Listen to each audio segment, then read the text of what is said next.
Mabasa-basa pa talaga ang mga kalsada dito mga lods. Oh, umagang umaga mga lods, parang nasa probinsya ka lang.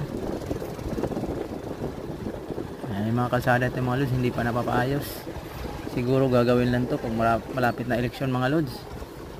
Pero kung papansinin mo, ayun oh, may mga ano na sa mga tulda, may mga mukha ka nang makikita mga lods. Ganyan talaga pag malapit na ang eleksyon mga lods.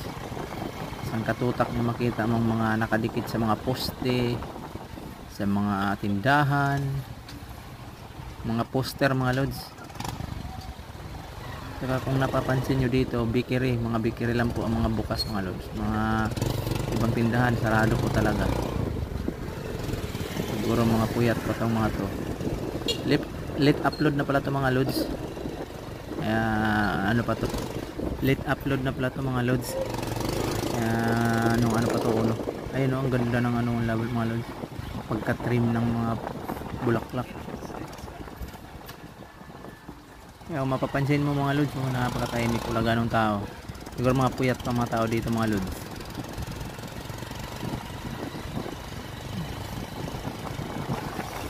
Grabe mga kalsada dito mga lods. Wala talagang ayos. Hindi talaga nagagawa ng mga taga ano dito, taga lokal. Pero looban na ito mga lods.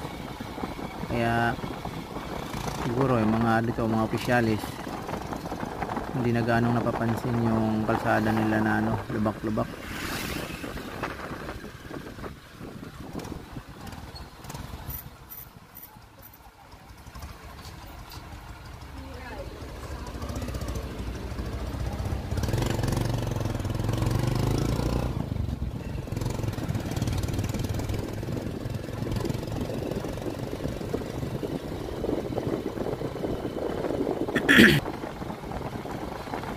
Wala na, mga politiko ngayon mga lods, focus na yun sila sa kampanya mga lods. Malapit na yung eleksyon mga lods. Makita mo puro poster na madaanan no.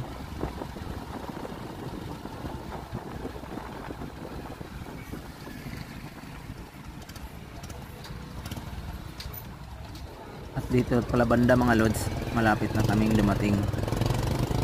Kaya konting kembot na lang to mga lods.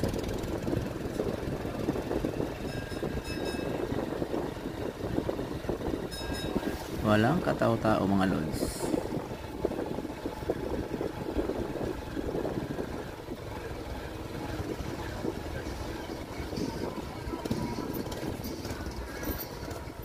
At dito na po kami mga lods.